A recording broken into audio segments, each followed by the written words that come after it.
welcome to the Fans of Wrestling Show. I'm your host, Paulie Price, and let's get started with this show. I'm super excited. I got the graphics going on now, so social medias are above. I don't have to say anything. Got a new camera, so I'm ready to get on with this whole new vibe I got going. So, alright. In this video, we're going to be talking about Friday Night Smackdown and a little bit of the XFL, which I really did like, and I'll get into that later. So, so let's break down SmackDown. I really liked SmackDown. I thought it was an okay show. It was definitely better than last week. But I think Raw was definitely better than SmackDown in this week. So let's start. So we had Miz TV and John Morrison. They did a little vignette for Once Upon a Time in Hollywood skit that they did with The Miz and John Morrison. It was alright. It was cheesy, but I didn't really like the beginning of the show because they had the New Day came out, kind of like repetitive. Then we saw the Usos. Then we saw Robert Roode and Dolph Ziggler, which that became a match. So the match was pretty good. There was the Usos, Dolph Ziggler, and Robert Roode. It went back and forth. This is a saga that's been happening. So this is something that I think that everybody's kind of tired of, but still entertaining. For me, I liked what happened with the whole segment before and a little bit happened after. So for me, I'm going to give it a 4 out of 5. We saw the Usos get the win. So that was good momentum for the bloodline right there, which I was happy for them. So that was good. Then we saw Elias versus Cesaro. Elias was interrupted by Cesaro, excuse me. Who doesn't interrupt Elias? At this point, he expects it. This match I liked was a pretty good match. It was hard hitting. The strikes. Cesaro is such a great wrestler. His European uppercuts are, you got to take those because they're just vicious. And what I really liked about the match is that Elias came out with the win. So that was pretty cool. I liked that Elias got over on Cesaro. Cesaro's a great wrestler. It wasn't a long match, but I definitely like what they did. Listen, we could have another match. So for me, I gave this match a 3 out of 5. Thought it was a pretty decent match, but, hopefully we'll see something else in the future, and we'll keep moving this storyline on. Alright, and then we saw a part right here, which I thought was pretty cool. King Corbin started off the show. He came out, he attacked the producer in the truck, because he played the dog food feed from last week. So he goes in there, he throws the guy out of the little trailer. Then he comes into the arena later on, and there's a fan on the side there that's kind of like, booing him and getting in his face. Kind of similar to what we see with AEW with MJF. So Baron Corbin walks over, he sees this guy that he doesn't like, and he takes this other guy's drink and just pours it on his head. Now, I kind of like that. I thought that was great. I thought that was something that we definitely would love to see. Just anything like that. Those marks in the crowd, man. Who cares? It's just fun entertainment. So I did like that. Thought that was pretty cool. All right, so we're gonna move on to.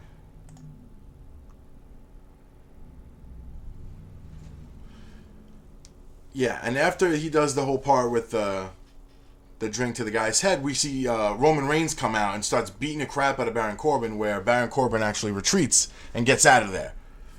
Where Roman Reigns now offers a challenge at Super Showdown in a steel cage. So this way Baron can't run and be a coward like he said. So this is going to be interesting how this is going to go. I hope that they, in this show, they finally finish this saga with Baron Corbin and Roman Reigns. But, we'll see what happens. Alright, something after this happened that was actually, for me, was definitely unexpected.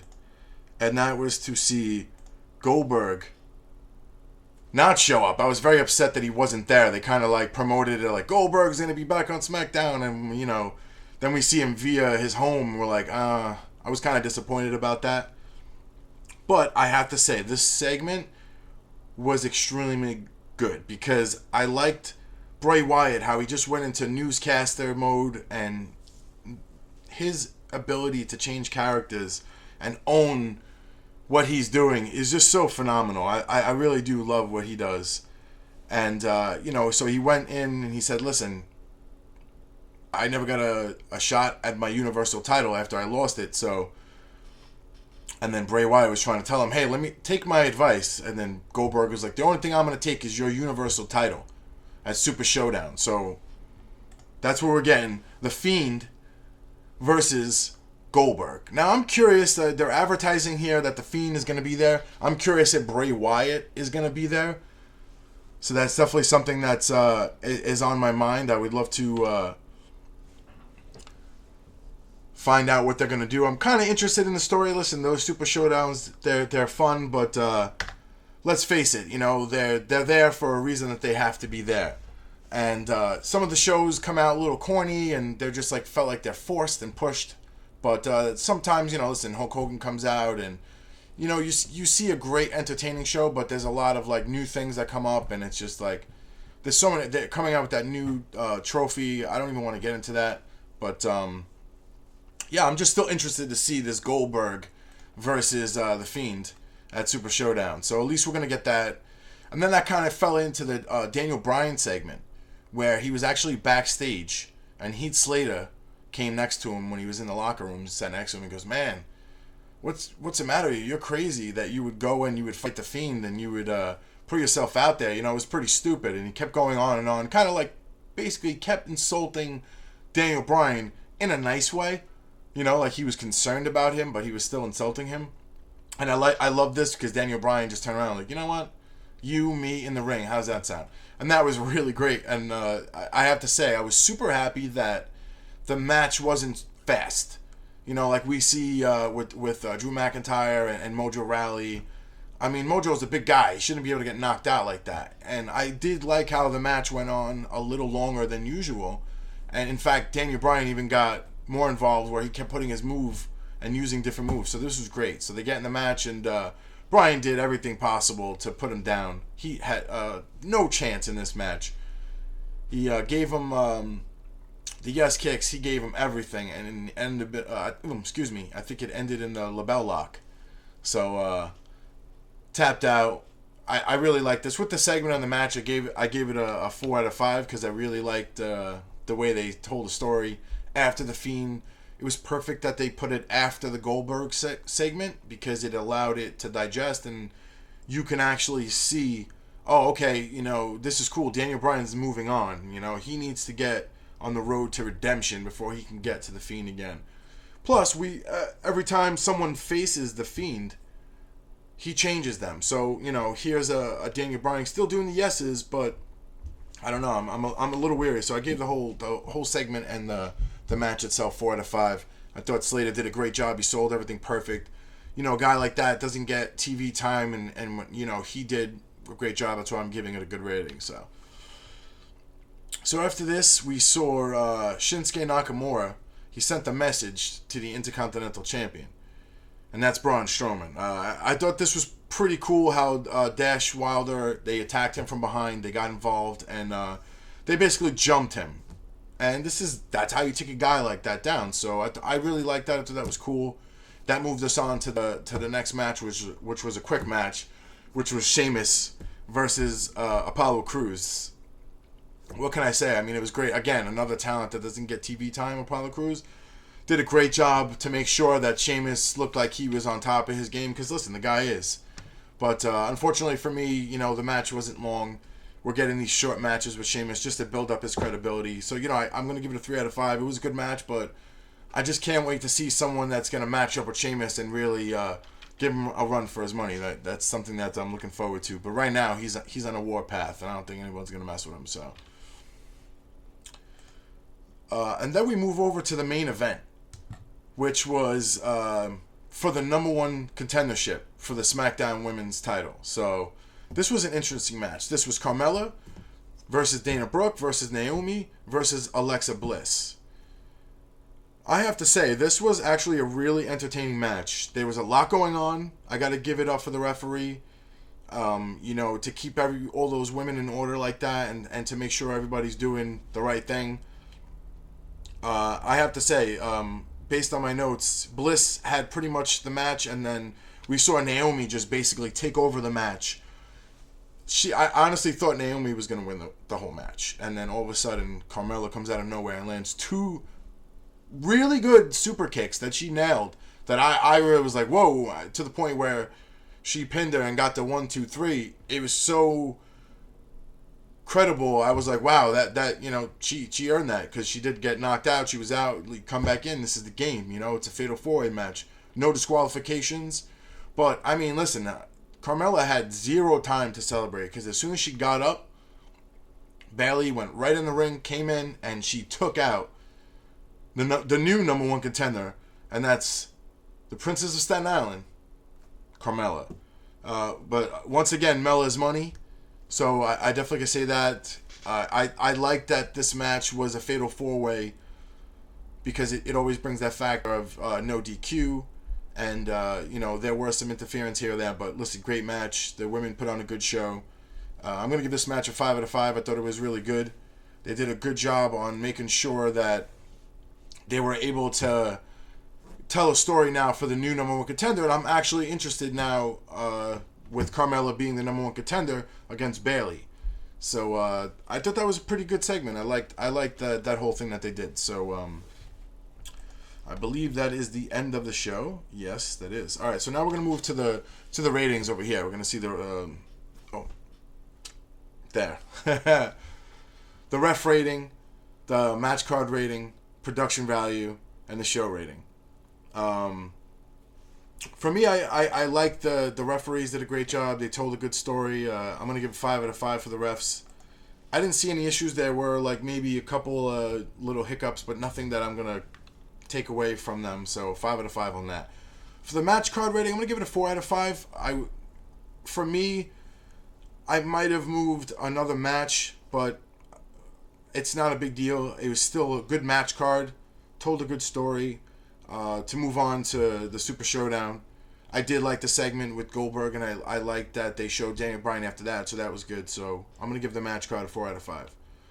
For the production value, I'm going to give it a 5 out of 5. I thought there was a pretty good job for all the audios and the interviews in the back, and also the commentary. I love Michael Cole, and the other guy is pretty good. But all in all, yeah, production value, I'm going to give it a 5 out of 5.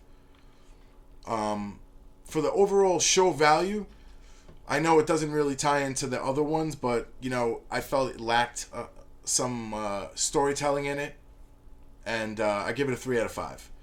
Now, it was a good show. It was definitely better than last week. There was just a few things that, were kind of off for me. The whole Sheamus thing, I would like to see a little more on that, and I was kind of bored about the whole Miz TV in the beginning but listen, overall good show. That's my opinion. I'm sure other people liked it, again, so, but overall, it was a pretty decent show. So, yeah, I actually want to get into the XFL. Now, I gotta say, watching the XFL for the first time, I don't remember watching it back in 2000. Again, it came out like 2000, 2001. There was 9/11, there was the recession, there was the war. We were going through a lot. And NFL was still the hot commodity, because I love the NFL. Now it's kind of like every time I watch the NFL, it's just all flags, technicalities, and it's just like, oh, I'm going to fair catch this, or I'm going to kick it out of bounds so they can't run it and score. It's just too much of that, and it takes away the joy of the game. So when I watched the XFL, it actually eliminated all those problems. And I don't think the NFL could go back and change those things or adjust them, because the XFL was really entertaining. Now, listen, does it have that pro value? No.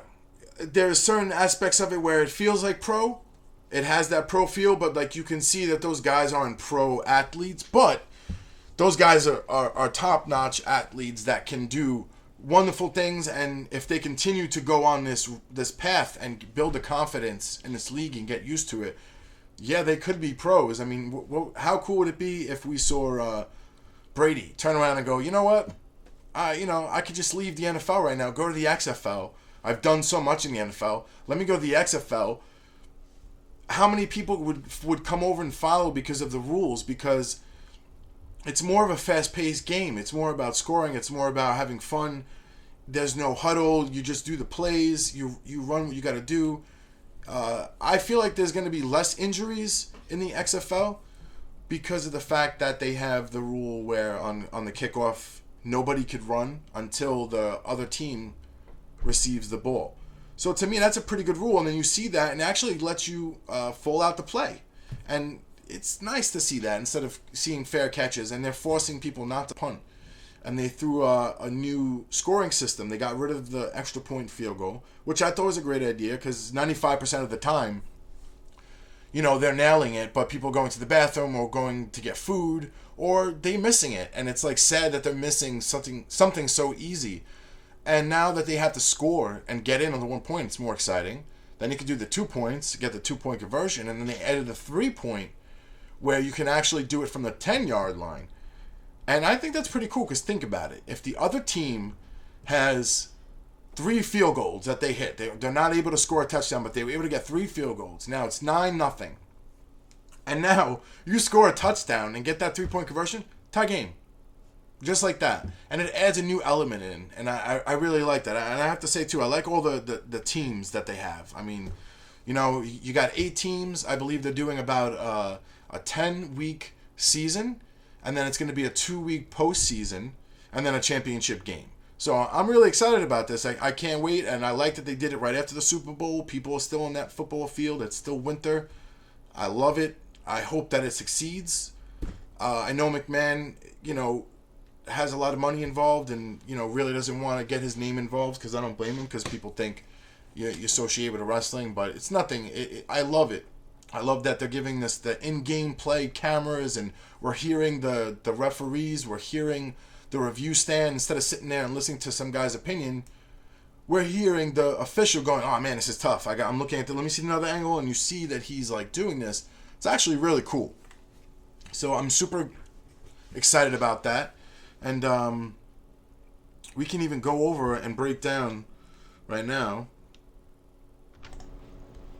So we saw here the Dragons lost to the Defenders 31-19. I did not see this game, but it definitely looked like it was a fun game to watch as far as scoring. That's what I like about the XFL is the ability to be able to put more points on the board. I like that.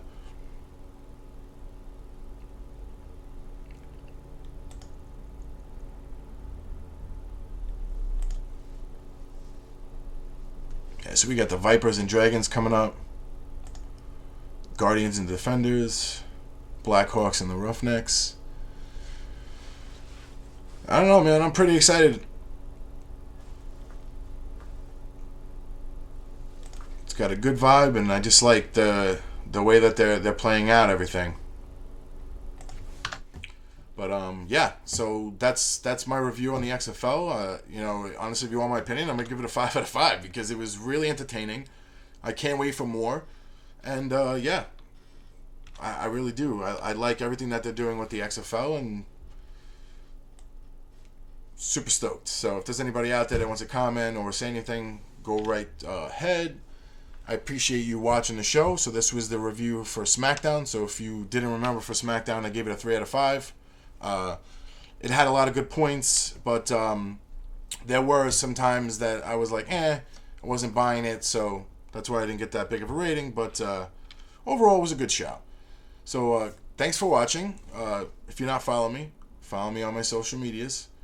Again, I'm Paulie Price, and thank you so much for watching, and I'm going to be posting a video a little bit later, and tomorrow I'm going to be doing NWA and going to be doing a Raw review. So catch you guys later.